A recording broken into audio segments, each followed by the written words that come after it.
Welcome, everybody, to another live edition of the Unquestionably Raw NBA podcast. We will be live, and real quick, happy Mother's Day to all the moms out there. So I had to throw that out there, but we're going to be live every game during the conference finals, East and West. We just got Boston and the Cleveland Cavaliers. I believe, what was it, 101-83 final score today. 108. It was 108-83, right? 25. Yeah, 108. Yeah. Which is kind of a shock because I think a lot of people had Cleveland winning this series. I still do, even after this loss. But I'm going to go to you, Pete. What did you see today from the Boston Celtics that you like? What did they do to kind of neutralize what Cleveland likes to do? Well, they did everything that the Toronto Raptors didn't do in the last series. Brad Stevens was able to make adjustments to where, he basically kept the pressure on the Cavs defense by driving to the rim. Jaylen Brown got whatever he wanted. Jason Tatum got whatever he wanted. Timely buckets by Al Horford. You had Marcus Morris knocking down threes. Sir Rozier didn't shoot it well, but he was able to, get 8 assists in the game. And he got to the basket too. Yeah, he did. And the thing with Boston, they just put that relentless pressure, and the Cavs had no answer, obviously. Yes. What about Marcus Smart? Or not Marcus Smart, but Marcus Morris. Remember, he came out outside of Kawhi Leonard, I am the best one to guard LeBron James. What are your thoughts on that? What did you see today? Obviously, LeBron had 15 points, and I just don't think LeBron was interested at all. Like, from the start of the game, Thank you. It looked like he just wasn't interested to be there at all.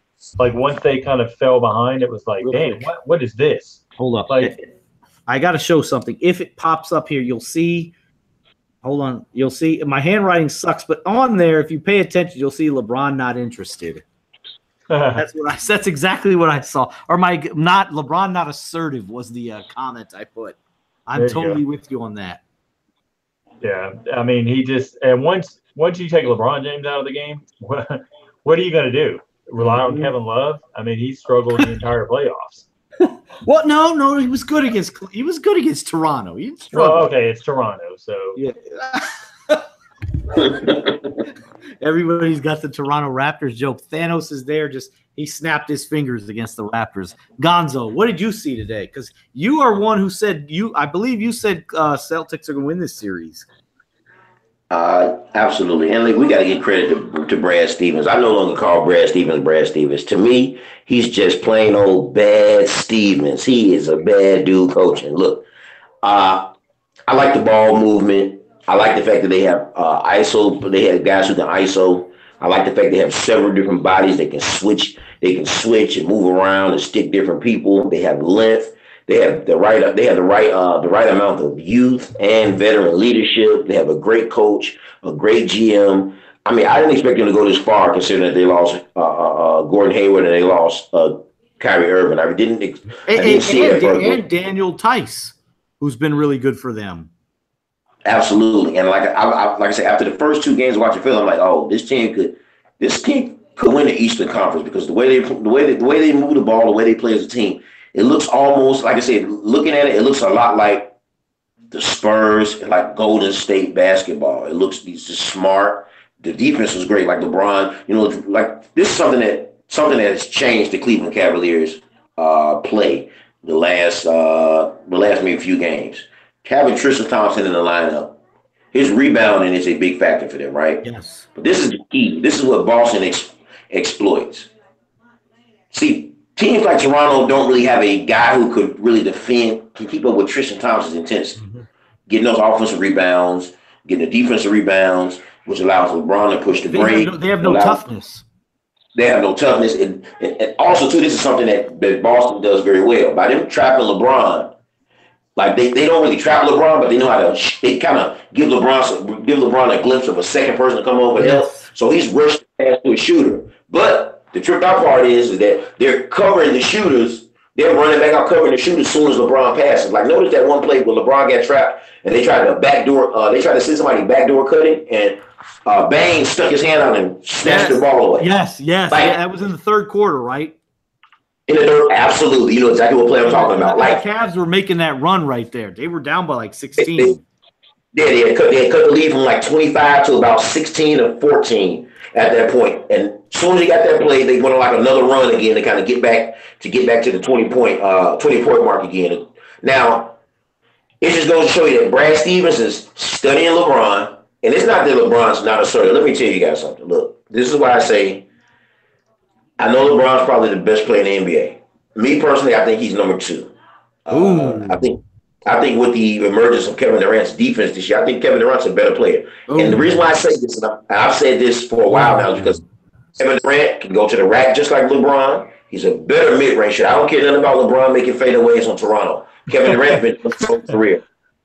Kevin Durant's been doing his whole career. He's a better free throw shooter. He's a better three-point shooter. He can fast break like LeBron, and his defense just showed me that he can do everything LeBron can do. And he showed that clearly in the finals last year, head-to-head. And LeBron or Kevin Durant was the one guarding Drew Holiday. You know what I'm saying? Like I would have to give the edge to Kevin Durant, but maybe that's just me. But the point I'm trying to make is that that's just you because I don't give the advantage to Durant. That's fine though. Keep going. I'm one of those people. Like I can't say like LeBron's numbers look godly because he's in the Eastern. He's playing the Pacers and the Raptors. And they hype LeBronto and all this. Like, they played the Raptors. Everybody knows that Toronto sucks when they play Cleveland. Toronto's not a good team. Like, seriously. Like, Toronto right now, if they played in the West, they probably couldn't beat a team like Denver. They wouldn't have got in the playoffs if they were in the West. Damn. Exactly. You know, so I'm tired of this narrative that LeBron is just so – yeah, he's dominant because he's playing – and I'm not faulting him because of his competition because – other teams know he dominates the East. You can only play what's in front of you. You can only play what's in front of you, but it's like, how could you label a guy to say he's the best, but you got guys like James Harden, you got guys like Kevin Durant, Steph Curry, Kawhi Leonard. You got this heavily stacked Western Conference, and these guys are playing the best. Most of the elite competition is in the West, and they're playing this competition night in and night out. And none of these guys are mentioned as the best in NBA. That's crazy to me. Mm-hmm. Fair enough. This is what I noticed, and I'm going to go to the first quarter. We saw the biggest thing. The Celtics went on that 17-0 run. That was huge, and I believe I forgot where I saw it, but apparently, 67% of the time, if you win the first quarter, you win the basketball game. Right? They go on a 17-point run. They get the huge lead. They're up double figures, and it was a very stagnant Cavs offense. You noticed that, right, Pete? Right. They were standing. Yeah, there was a lot of standing.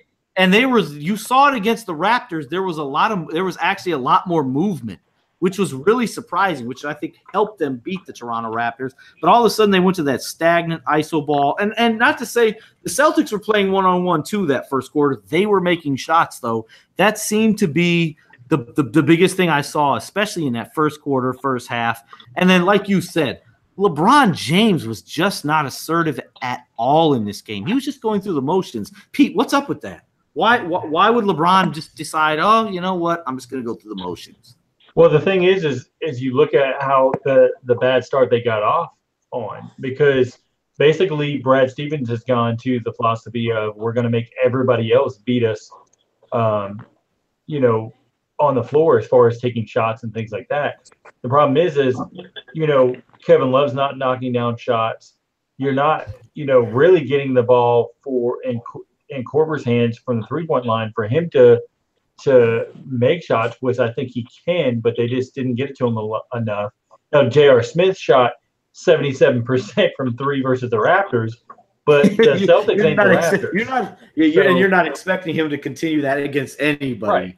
Everybody else on the Cavs, except for LeBron, they shot a combined 26-7 from the floor. And LeBron wasn't. He was 5. I had the numbers here. Yeah, 5 for 16. He wasn't good either. He was bad. And what Cleveland likes to do, especially against, like Gonzo alluded to, the Eastern Conference teams that are more of the weaker teams, they like to rely on the LeBron James isolation. Mm-hmm. And I'm sorry, throwing different bodies and Brad Stevens' creative mind as far as a defensive coach, it's not going to work. And they're going to be in some real trouble I'm going to go ahead and say this now. I want Boston to win the series. You want them to win, but who's gonna win the series though? They're going to win in 6. I'm going to say they're going to win in 6. I probably jinxed them now, but the refs. You're with Gonzo on this one. Who's the ref that everybody hates? It's Tony Brothers or whatever. I don't get into the ref. I'm not the big ref conspiracy theorist. As long as he's not reffing any of the games, and I think it'll be all right. I think Boston. I think Cleveland will get game 2. I think LeBron will make the adjustment. He's going to be a lot more aggressive. We're going to get to makes the adjustment. Who else is going to make the adjustment? I think that's all that really matters right now. LeBron is the key. Make the adjustment. Be aggressive. Yeah, I think so because he was not aggressive at all, which makes it harder on all his teammates. If LeBron's aggressive, that changes everything. Now, granted, like you said, J.R. Smith ain't shooting 73% again from 3. And you saw it tonight. He had a couple of good looks. He took his typical J.R. Smith 3, clank, clank, clank. But Kyle Korver's not going over 4 again. Kevin Love's not going to go like 1 for 5. He's going to start making shots. I think I am going to say this. I do not think Jaylen Brown is going to go nuts again like this for 4 games. He'll do it again. I think he's going to be aggressive and continue to score. Yes. His shooting won't be as good, but I think he's going to continue to be aggressive. Exactly. And I think, I actually thought they actually did a good job on Terry Rozier, which is surprising because Terry Rozier has been really good at home. I mean, we saw it with Scary Terry. I mean, against your Sixers, he was fantastic at home. On the road, different story, but they figured that out. It's going to be interesting. But the key thing here, I've got the stats for the game, for the whole game. Boston shot 51% from the field, 37% for 3. They had 48 rebounds. Cavs were 36% overall, 15% from 3. They're not shooting 15% from 3 again. No. They're going to improve, and it's going to be closer. They had 40 rebounds. I think I still have the Cavs winning this series because I think they'll come out. You're going to see the adjustment by LeBron. I think the other guy, Korver is going to make shots. I think you may have to go to Tristan Thompson in the starting lineup, though. If the Celtics didn't score in the entire, third quarter, if they had gone that entire quarter without a bucket, I saw that. They still would have been leading the game. I saw that. My dad said the same thing. They still would have been up. I'm going to say this. Tyronn Lue, I've already said it before, but I'm going to say it again. Tyronn Lue is not a good coach. No, he's not. If LeBron does come back, he will not be the coach next year. Let's be honest, though. LeBron James is the coach of that team. Right, it's not Tyronn Lue. I mean, I don't think he comes back to this dysfunctional team next year. I just don't think I don't know that he goes west, but I also don't know that he goes back to the Cavaliers because he's not going to want the mental drain of carrying a team the entire season. Then he goes to Philadelphia. I'm not going to say that because I would rather have Kawhi Leonard, honestly, for the fit of the team. Yeah, but you're a Sixers fan. I'm not turning down LeBron, but I mean, you're not turning down LeBron. I take Kawhi first. So I'm going to go to you, Gonzo, here because what we saw today, and we've seen what Boston's been able to do. They went 7 with Milwaukee. They go 5, a really close 5-game series with Philadelphia. It could have been 4-1 Philadelphia when you look at it. At the end of the day, Boston still wins. What does Cleveland have to do to get back in this series and get game 2? Gonzo has muted us. Oh, I'm sorry. There you go. I'm sorry. It's all right. What do they got? What does Cleveland have to do to get back in this and tie this series? You're probably going to have more LeBron. Hopefully have some of you guys knock down shots. And I agree with you. Tristan Thompson might have to start. I mean, but see, this is the bad part. It's like, say for instance, they go with the lineup with like Horford, Morris, Tatum, Brown, and Rozier. Now you can't keep Tristan Thompson out there because now he has to guard somebody on the perimeter, so he has to go back out. See, I don't think Boston's going to do that. I think Boston is going to keep that starting lineup that they've had today because of Marcus Morris on LeBron. I think they're going to continue with that, but I think that's where you throw Thompson out there. Thompson can guard Horford. Put Love on Marcus Morris. No, he can't guard him on the 3 net. He's going to get smoked. He'll get smoked, but I think that's a better matchup than what you had today. I think you have to I actually think you go Tristan Thompson. I think you start Rodney Hood in there, and I'm actually that's not a bad idea because I actually think Hood can come up huge in this series. I mean, you got to try something different. I mean, at least that's better than sticking with the same thing. Yeah, get blown out. I think the problem is when you put LeBron at the 4, he's guarding Morris. I would rather have LeBron on Jason Tatum or Jaylen Brown than Marcus Morris because we know what Brown and Tatum can do off the dribble. I mean, then you could really say that you could move Hood on to Morris if you needed to switch. I mean, it's not going to be the greatest matchup. But at the same time, LeBron would have the mismatch. But of course, I mean, if I'm Cleveland, I would rather have to test Marcus Morris going off than let Jaylen Brown or Jason Tatum get whatever they wanted. Mm-hmm. See, I think that's the problem, though. Like we saw it in the Philadelphia series, a lot of times JJ Redick was on Jaylen Brown. He did a couple things, I actually think JJ for the most part. He got smoked because of his size. But I think he has more he's a little quicker, he's a little smarter overall defender than Kyle Korver. And I think you saw it today. Jaylen Brown didn't destroy JJ Redick like he did Korver tonight. So I think maybe that's why I say get LeBron out there on Tatum. If LeBron's on Tatum, then you could put I think J.R. Smith's a better option on Tatum or on Brown than Kyle Korver. You know what I mean? Because Smith has shown some ability to play a little defense. I would trust him on that guy better than Kyle Korver, because you saw even when Korver put a hand up, it was still cash money. Right. It didn't matter. And he's going to go by Kyle Korver. He's going to go by J.J. Redick. But J.J. Redick, I think, is such a better team defensive player, and he still struggled. And he's considered a better defender. I think you've got to throw Larry Nance out there. Yes. Get him in the mix, as far as rebounding, hustle, and energy. Yes. I think Clarkson should be out there a little bit more because George Hill's not giving anything. No, that back injury is just not. Would you go to Clarkson to start the game, or do you still go to? I think you still bring out George Hill, but I think you bring in Clarkson more than 15 minutes. I think you give George Hill like 20, 22 minutes, and you give the rest of the, that 6 or 7 minutes, to Jordan Clarkson. And to your point, Clarkson did some good things today. He made some shots. A little bit shaky as far as shooting the ball, but he gives that aggressive push on the offense. Yes. Where George Hill's playing timid because of the back injury. Mm-hmm. So maybe you bring George Hill off the bench then. But then he's not even effective at all.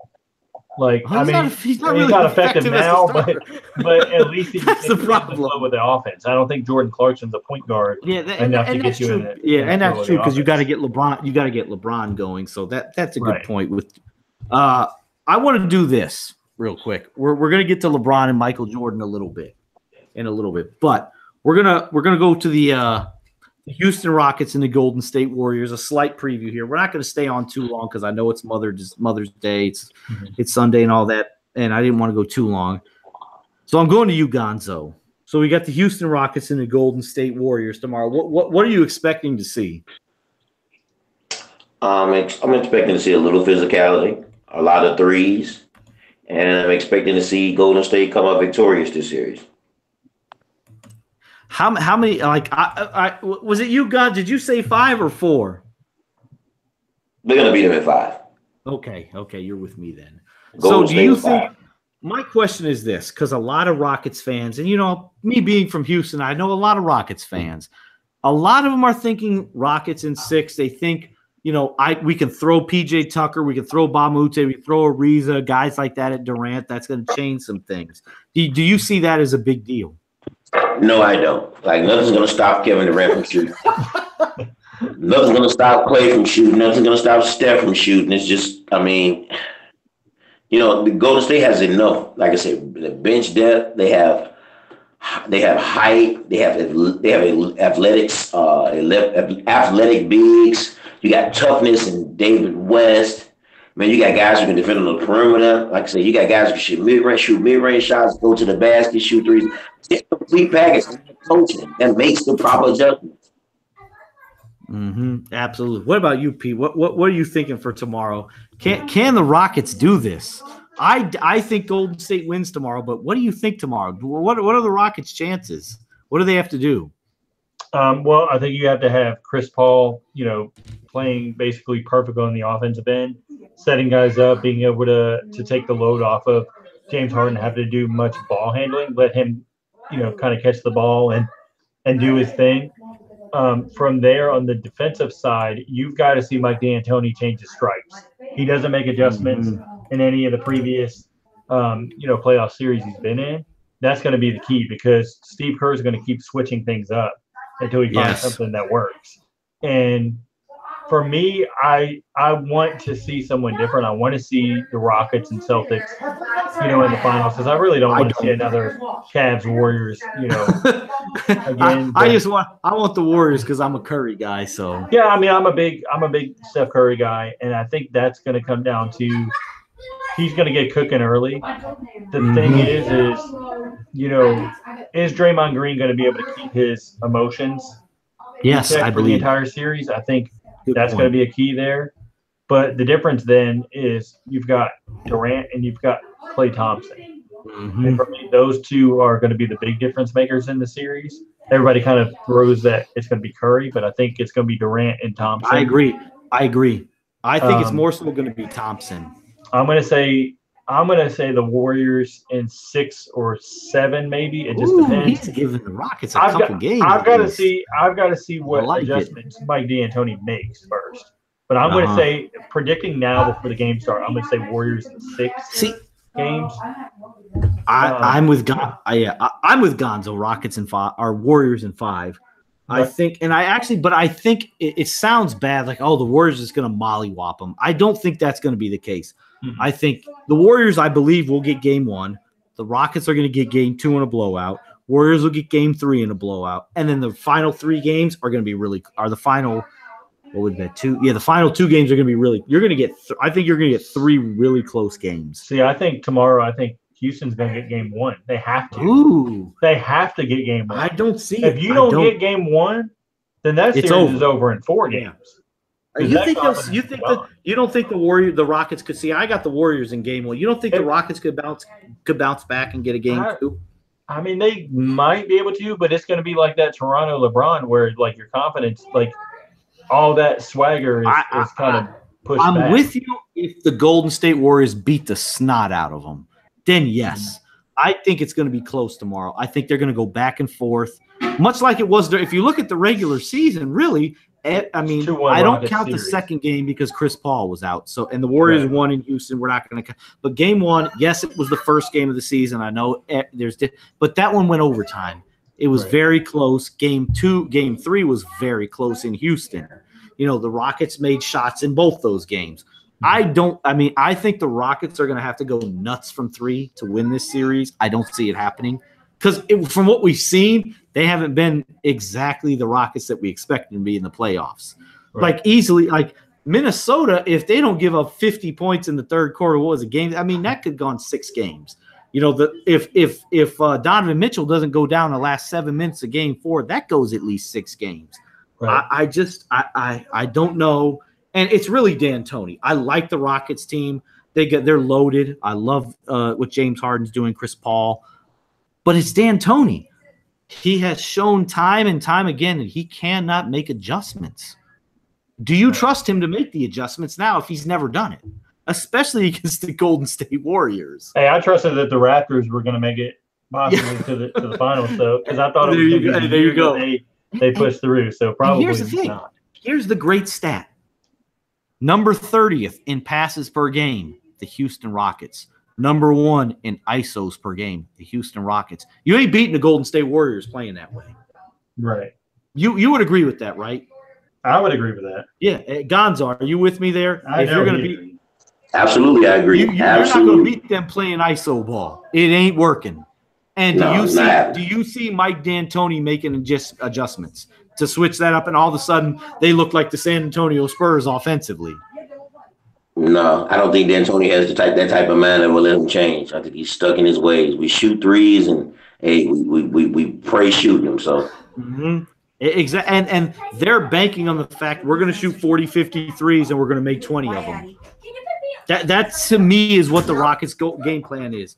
We're going to shoot all these threes and we're just going to outshoot you. They were middle, like you said, Gon. They were middle of the pack threes this year. It's not like they were leading the NBA in 3-point percentage. They were middle of the pack. They just shot more than everybody, right? Absolutely. I'm just saying. I mean, Eric Gordon was not as good this year. He's been terrible in the playoffs. Not to say he can't turn it around. And are you going to trust P.J. Tucker to go 5 of 7 again from 3 like he did in Game 5 against the Utah Jazz? Do you think P.J. Tucker's doing that? Maybe one game. You know what I mean? I think that's the problem with the Rockets. They've got to get guys. P.J. Tucker has to have a high percentage game from 3. Bamute has to do it. Eric Gordon's capable. I expect him to have 1 or 2 good games from 3. You know what I mean? Is Chris Paul going to go for, do what he did in Game 5 against Utah? Do you expect, you know what I mean? I think there's just so many factors that have to go right for the Houston Rockets to win this series. Not that they're not a great team. And Mike D'Antoni's a fantastic coach. I don't think he's elite, but I just don't – it's going to be hard. And I'll say this. If the Rockets were to win this series, I would not be shocked because they do absolutely have the firepower. I just don't see it happening. Pete, do you think the Rockets will win this series? No, I said Warriors That's right. in 6 or 7. Yeah. Originally I did say Rockets, but watching I did too. Back, yes. When we were before they even got through the and we didn't know how Curry was going to look. Right. And he's looked pretty good so far outside of game 3. He's looked really good. I mean, I think he's. Go ahead. No. I was just going to say. Before that. With the Rockets, it's just going to come down to adjustments. Yes, and that's what Mike D'Antoni is not good at. That's the problem. And Curry, I said, I think Curry's he's better than he was when he came back a couple years ago. I'm seeing the explosion to the basket, the layups. He's driving past guys, which I didn't see a couple years ago. And that's really what changes it for me. He's obviously not 100%, but he is doing the things that I wasn't sure that he could do off the dribble. That's the big thing for me. That's why I had the Rockets in the finals, because I didn't know what we'd get out of Curry. Curry looks to be 85, 90%, which is exactly what he has to be at this time of the year, because unlike 2 years ago, you have Kevin Durant now. Right. So it's going to be very tough for the Rockets. I still believe it's a 5-game series like Gonzo says, but I think it's going to be a close 5 games.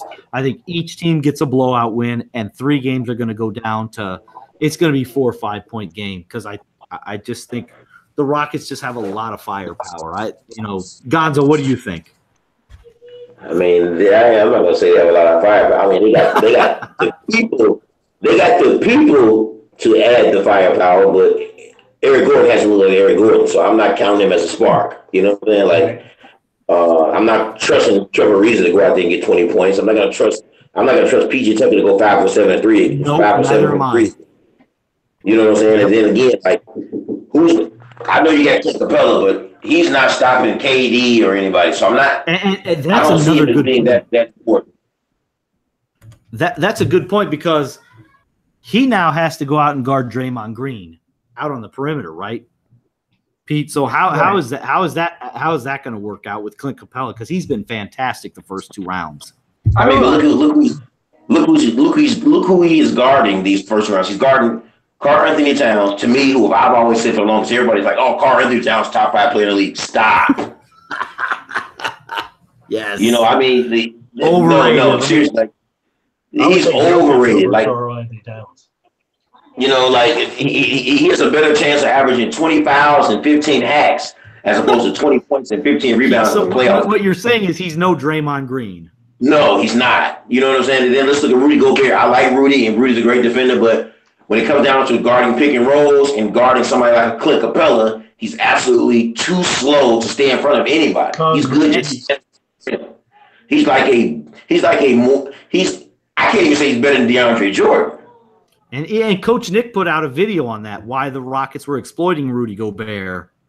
Right. You know what I'm saying? Come on. I mean, it's just when Clint Capella hasn't stuck a team like Golden State. Not to mention, even if you throw JaVale McGee in there, JaVale McGee can run the floor to be a big guy. That's somebody that Capella's going to have to count for. Hey, that's. I was going to say he's actually better. He's more athletic than Rudy Gobert. He moves better. And Karl Anthony Towns, like And you got Jordan Bell. Come on, you got Jordan Bell. Even Kevin Looney he has a few post moves, so it's like he possibly get a couple of fouls on Capella. So they have enough. Let's be honest. Clint Capella's going to have to come out there. He's going to have to come out there and guard David West because David West has a nice mid-range game. He's going to have to stick a guy like that. You know what I'm saying? And trust me, David West is not some fake tough guy. He's a tough guy for real. And then that opens up the lane for somebody to cut. Back door, easy layup. Exactly. Nobody else is covering the rim. Mm-hmm. Yes. What? Good point there. Here's the thing. Another thing. Everybody's like, who's Steph Curry going to guard, right? Steph Curry's going to guard Trevor Ariza like he always does. Absolutely. That's exactly what's going to happen. Trevor Ariza's going to get his good old 5 points. Exactly. That's the thing. Everybody's talking about who's Steph Curry going to guard. He's going to guard the same guys he always guards in this series. And both of us will agree. Everybody acts like Steph Curry's this trash, elite, this terrible defender. Like this year against the Rockets, I want to say when he guarded Chris Paul and James Harden, they were like 6 out of 16 total. So let's not act like Steph Curry's just getting lit up by these guys. Mm-hmm. He's not terrible. I think people's definition of defense now is kind of unfair. I'll give you an example. Like LeBron James. People say LeBron James is such a great defender. LeBron James is always good. LeBron James gained his title as being a good defender when he was sticking guys like Derrick Rose, who was clearly stronger than who he can out-muscle. Who has he really stopped since then? Like, let's be real. You can stop Steph Curry because you're much stronger than him. Even Chris Paul. Chris Paul, not even a great on-the-ball defender. But Gonzo, what happened last year when LeBron was guarding Steph Curry? Steph Curry lit him up. He almost had a triple-double in the finals. Like people pick and choose. Like, I think people hate Steph Curry so much. And I actually – I agree. And somebody at my job said the other day, said, Steph Curry is so cocky. I said, how? He's always been like that. He said, I was like, he's no cockier than LeBron James. Exactly. I'm like, I said, they do the same thing. And I'm going to tell you something. I realize why people, this is the dysfunction in the average American's life. This is the average American's life. Let's just look at this. We're going to be honest. Nobody realized Steph Curry because his life seems picture perfect. His dad was in the NBA. His mom and dad were together. He went to probably the best schools. He already experienced money early on in his life. He married his high school sweetheart. They went to college. He was drafted high, but he was injury prone. And now he pops up and he gets 2 NBA titles, and he takes 2 of them from LeBron James. And MVPs. He gets 2 MVPs. One of them was unanimous. Not to mention the fact that he has 2 rings. He has this superstar lifestyle. He's married his wife and has a wonderful family. He seems to be a great person on and off the court. It's like there's really no blemish to his record. Not to mention, he kind of has this good church boy kind of like, mentality. And most people look at him like, oh, good. He's just a good boy. He's a man of God. Exactly. And I think the problem with the world, I'm going to tell you how dysfunctional the world is. The world will pat a guy on the back who he could date 20, 30 different women and never settle down. They'll say, oh man, he's a ladies' man. He's a player. And they pat that guy on the back. But nobody ever pats the guy on the back who marries his high school sweetheart and settle down and have a family and does it the right way. People want dysfunction so that way it makes their own lives, look better. They don't want the guy that has everything going for him, did everything right, because then that's what the standard becomes. Then it's like, absolutely. Okay, I'm not this way. So then I'm not looked at as the, basically the common person. And people just hate on that. And I don't understand.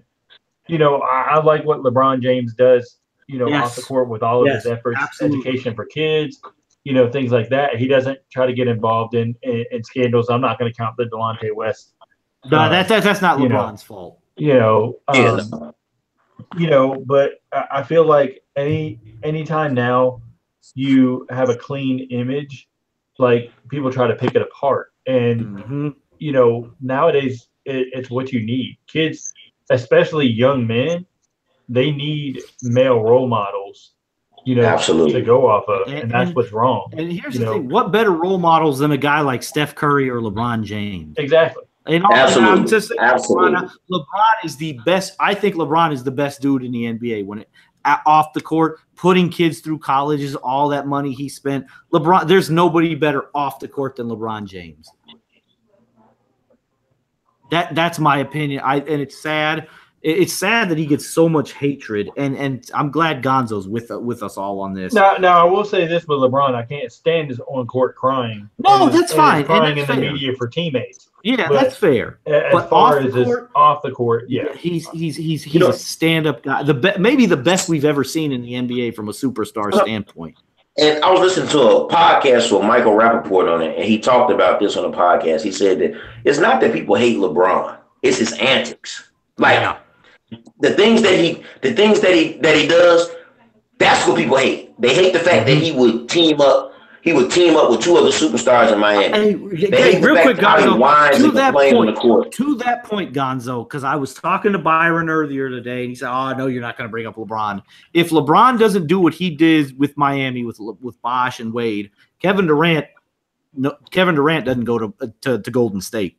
LeBron set the stage. Not that it was a bad move. I will defend Kevin Durant's decision and LeBron James, but LeBron started it all. He did. And this is the problem. This is where people get things mixed up. This is where people make a big mistake in comparing Kevin Durant's to they lost the series, they were 3-1, they ended up losing 4-3. This is where LeBron was, I think, number one in the East 2 years in a row. His team made it to the finals. They had the best record in the league 2 years in a row. 2 years in a row. Not to mention they went and got Shaq. 60 games both years. 60 They went and got Shaq, Anton Jameson. They went and got a lot of key pieces to try to get him back to the finals again. You know what I'm saying? I mean, I'm not knocking LeBron per se. I think it's just that you were already headed in the direction. I'm quite sure of this. If LeBron stayed in Cleveland and he didn't even go to Miami, I'm quite sure he would have got 1 or 2 rings. I can almost bet he would have, because I think they would have got the superstar they needed. I'm not mad LeBron did it because Dan Gilbert, he brought in Shaq, but Shaq was old. He brought in Jameson. Jameson was old. I get it. I'm not totally mad. Just like I'm not mad at. I do believe what KD did was weaker. At the same time, it wouldn't have been done if LeBron didn't do what he did. But I got to go to this now, real quick. We're gonna transition to this, and then we're gonna get out of here because I know it's Mother's Day. I gotta get my dog out and all that. But I want to go to this. So we've had all this Michael Jordan, LeBron James debate. LeBron goes 5 of 16 today. Pete said it. You said it. There was no aggressiveness. He was just going through the motions. Come on now, Michael Jordan would have never done that. Right, Gonzo? Absolutely, man. We saw tonight from LeBron. That would not have been Michael Jordan. But let's not say it's that LeBron didn't want to be aggressive. It's because he kind of got shut down. Whatever Boston did was working tonight. I don't think you got to give Boston credit. Yeah, I give him credit, but I didn't see the sense of urgency, I guess is what I would say. I did not see. Maybe that might be the case. That's what bothered me. At all. He didn't. There was no sense of urgency. And that's one of the reasons why I put LeBron. He's in my top 10 because you have to recognize some of the stats. I still got him too. Even though, like I said, this is the era I call the padded teams and padded stat era. Here's the thing, though, Gonzo. It's not fair to this era for this reason. This is the NBA, the basketball they grew up with. So it's not really their fault. Like I said before, like at 25 and under, they're probably going to say LeBron's the best player of all time. Yeah, absolutely. Oh, absolutely. Over 25, you're going to say MJ. If you're over 40, you're probably going to. If you're over 50, you're probably going to say Kareem. Yeah, and the thing about it is kids nowadays. I mean, they have the social media. They have, YouTube are the big things. They don't sit down and watch game film and watch, full length games. And part of that's the problem. And then you get into the rules are totally different. Yes. So that's a big thing as well because, Jordan played in the hardest era to me that you could play in, which was the late, mid to late 80s and early 90s. I don't know if you saw my tweet today. Gonzo saw it. I posted a video of Hubie Brown and Coach Nick put it up. This was like in 2014 of Hubie Brown talking about Michael Jordan in the era and the way they play defense. Now this younger guy, and he was a good sport. Gonzo got in on the conversation. Byron on Twitter. He was a good sport about it, and I appreciate that. He actually does have Mike as the number one guy, but he was saying this he came up with some nonsense that the hand check rule was like 79 is when they got rid of the hand check, which is not true. It was 04, it was 0405 the first year you could not put your hand on the perimeter offensive player. So, I mean, and here's the thing I always say, LeBron would have adapted if he played in that era, but he played in an era where there was no hand check. Right. You couldn't hand check. So you can't really blame that on LeBron. It's not his fault, right? See, everybody says that LeBron could adapt. Me, this is one reason why I beg to differ. Ooh. This is why I beg to differ. I mean, he was still averaging 27 a game. I think he averaged like 19 and 21 points a game. But one thing that really, first of all, the officiating was different. You're right. The rules were different. Yes. But also one thing I've noticed that almost every person in that era, from small forward to point guard, can kind of handle the ball. LeBron does not have a good handle with the basketball. He's not. That would affect him. He can dribble. He just isn't pretty with it. I think he can dribble the ball. I don't think he's a bad ball handler. He's not Scottie Pippen. He's not those guys. He's not Grant Hill. But he can handle though. He can put it on the floor. I'm gonna tell you something right now. If I'm gonna tell you something right now, I'm gonna tell you right now, and I say this, and I would like to put money on it if I could. Okay. But I'm saying if it would happen, the way LeBron James dribbles, if he's not able to push off, I will be able to rip the ball from him every time. You know what though? And here's something, Gonzo. Marcus Smart did take the ball from him tonight. Exactly, because Marcus Smart is strong. Look at him; he's built like a defensive man. Hey, so let me ask you this. Byron and I were talking about this earlier today. Would LeBron James have wanted to see Scottie Pippen? Would LeBron have wanted to see Scottie Pippen? No, he wouldn't want to see Scottie Pippen. No. You don't think so? You think Scottie could have gave him some problems defensively? Scottie would have given him all type of problems. I'm gonna tell you something right now. Scottie already, his length alone, even with LeBron pushing off, it would be hard for him to get around Scottie Pippen. He would have to develop a post-up game. Which I think LeBron actually has now. You saw it against the Cavs. He was putting some good post moves on them. I got to give it to LeBron. He showed me some things. He showed me some stuff. You mean against the Raptors? Yeah, it was against the Raptors, but he showed me some moves down there. It is Toronto. He showed me some moves, though. He showed me some post-up games. I want to see him do it against Kevin Durant and Kawhi Leonard, not against OG Anunoby, players like that. Yeah. Hey, come on, Pete. Anunoby is a rookie, so I gotta say that. And he's pretty good defensively. Yeah, but LeBron's still going to get the call regardless. Yeah. Where are you on this whole thing, Pete, with LeBron and Michael? I mean, Michael all day over LeBron. I don't even have to you before the show. I don't even have LeBron as the best small forward of all time. I think it's Larry Bird. So wow. But I mean, I'm also, I'll be 34 years old in a month. So I got to see Jordan play his, basically most of his career, because obviously I didn't see it, 84 to probably about 88. Yeah, obviously. But I'll give you guys some room.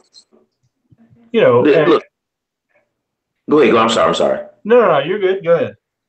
I said, the younger generation we're using these excuses for the younger generation, saying that they didn't see the era of basketball. Let me tell you something. You got something called YouTube now. You can Google 1971 games, and most of them got NBA League Pass. You can watch a lot of old games and see exactly what they did different. There's no excuse. I said the same thing. I said long before. I said Kareem Abdul-Jabbar, he wasn't that good of a player. I went back and looked at some of that game footage and saw, like, man, this dude did this in the late 60s and 69, 70. Mm-hmm. He played the same way in the 70s, and then did it against the players that Michael Jordan played against in the 80s, and was killing them all. I did look at this. I looked at Kareem's stats. His last 3 years in the league, the highest he averaged was 17.5, but his 17.5 came at 39 years old. Oh, that's what I'm saying. He would be better now, and I'm going to say this, better than any big man in the NBA right now. if you take his game, even when he was old, better. Even old, I don't know if he would have been better than Embiid. Old Kareem. I don't know if I'd put him over Embiid. Embiid showed what he needs to improve on conditioning. Yeah, exactly. Yeah, but you're talking about a 22, 23-year-old Embiid, and I mean, I think Embiid was take Kareem from the 86-87 season. And that was the year he averaged about 18. That's what I'm saying. So take him then. Oh, yeah. He's better than any big man in the NBA right now. Oh, yeah, definitely. 38-year-old Kareem was better than what we have in today.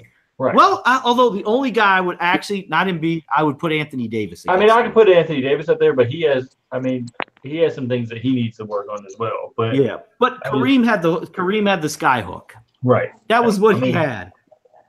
It worked. Yeah, something I want to say about the Larry Bird discussion too. This is the reason why Larry Bird will be my number one small forward until I see somebody else surpass that. Look, Larry Bird was playing in a league where almost everybody in the league was almost 2 times or 3 or 4 more times more athletic than him, and he killed them all on the basketball court. And here's the scary thing: Larry Bird would be better in today's game. Absolutely. Look, he played against, I think, Dominique Wilkins and scored 60-something points. They took Dominique Wilkins out and put someone else on Larry Bird. And you know what Larry Bird told the guy? He said, "Your coach must not like you very much." The guy said, "Why did you say this?" He says, "Because he sent you out here to stick me and continue to kill the rest of the lineup." You know what's crazy? Dr. J was punching Larry Bird and fighting him because he was getting busted by Larry Bird. Mm-hmm. Absolutely. Dr. J's arguably one of the 10 greatest athletes in the history of the league. And people say Larry Bird couldn't play today because he wasn't athletic enough. Okay. But he only busted Dr. J up for over 40. And forced Dr. J to want to fight him. Exactly. Dirk Nowitzki is not the most athletic big man, but look what he did in the NBA. That's why I said his one ring will probably be more than Kevin Durant's rings and LeBron James' rings, because he stayed with the same team. He wasn't athletic as they were, but he took a team, and he was the only all-star on that team and won a championship. That's a lot. Two other guys in the modern era have done that. Hakeem did it in '94, and Tim Duncan did it in 02. Was it 03? 03, I believe. Well, see, I'm not talking about them. I'm talking about compared to the LeBrons and KDs of this era. Okay. I'm not talking about Tim Duncan because they obviously. Duncan did it by himself. I know they had Parker and Ginobili, but they were young guys. They weren't all stars. Yeah, exactly. You know what I'm saying? So I'm not really counting those two. I'm talking about, according to the superstars that are in the league today, his ring will probably, that one ring he has more integrity. And in that one ring. Look who Dirk beat. He beat the Lakers. He beat Kobe. He beat Kevin Durant and Russell Westbrook. Then he beat LeBron and Wade and Bob. Westbrook beat him. Did he beat Memphis too? Yeah, no, they didn't play Memphis. Wait, did they? Yeah, I think they did play. They beat Memphis in the second round. They did. I believe exactly. In the second round. You're right. They did beat Memphis. Yeah, but Gasol and Conley weren't that guy. They weren't as good as what you'd say they've been recently. But still, they beat Duncan in the first. They didn't beat Duncan. He beat Durant and Westbrook, and he beat Kobe, and he beat LeBron and Wade. Absolutely. So that's very true. Yeah, that was great. And he didn't have another all-star on his team. And I don't want to hear anybody. Well, Peja Stojakovic and Jason Kidd were all-stars. Not that year. They weren't. They were old. No, they were old. Tyson Chandler didn't become an all-star till a year or two later with New York, right? I don't think Tyson Chandler was he ever an all-star, Pete? Once. He was once with the Knicks. I thought it was with Dallas. I thought he was. Not that year. It wasn't. It wasn't that. It wasn't that year because. No. Let me look. Was it New Orleans that he was? It might have been New Orleans then. I think it was with. I think it was with Dallas only. I mean, with not Dallas, with the Knicks. I'll get it real quick. Let me go back to basketball reference. I'm going to basketball reference. It'll give a star next to his name. Yeah, with the Knicks. You're right, Gonzo. Yeah. Okay. It was the Knicks. See, he wasn't even an all-star. He wasn't an all-star with the Mavericks. Nope. Told you. It was like year 2 with the Knicks. Yeah. Dirk did it by himself. Yeah, you're right. It was year 2 with the Knicks. You're correct. 12-13. Absolutely. I think this is a good discussion, and it's gone well. But I think that's going to end it. We've actually gone a little longer than I thought we would go tonight. Mhm. But we will be back tomorrow. We're definitely going to come back tomorrow after the game. Pete, are you good to go tomorrow after the game? I know it's a little late. I should be. I'm going to keep it. I'll definitely keep it shorter than today because I know it's going to be for late. me just in case. It just all depends on with my son because with my with my wife and all that stuff too. So and I know everybody's looking forward to Rockets and War. Everybody's saying it's the finals. Gonzo, you're down for tomorrow? Absolutely. Yes, we will be back. Hopefully, I can't make any guarantees on Byron because if the Rockets lose, you know how everybody knows how Byron's going to get. Yeah, I haven't heard back from him on today, so he's busy. But we all know how Byron is, especially because he makes fun of me all the time because I'm from Houston. Oh, you don't root for Houston teams, so what? It is what it is. But once again, I appreciate everybody coming through. I know it's Mother's Day, so I definitely appreciate all the views. We will be back. Tomorrow's game, what is it? Is it 9 Eastern tomorrow the game starts? I think so. Yeah. Oh, so it's 8 o'clock Central. So, yeah, we'll be on about 30 minutes after tomorrow night's game. We'll go for about 30 minutes. And hopefully we got a lot to talk about. I really hope it's not like today because today was trash. I don't want a 25-point game. Hey, it worked out good for me. Boston won, so I'm happy. Yeah, although if the Warriors do win by like 25, then I got a lot of stuff to say to Byron, so there is that. Yeah. I don't think it's going to be that. I think it's going to be close. But that's what we got. So hopefully everybody's had, a great day today. You've given the gifts to your mom, the flowers, all that stuff. But that's going to end it tonight. We'll be back tomorrow. So hopefully everybody tunes in to tomorrow night. So until tomorrow, everybody enjoy the rest of your day. And we are out.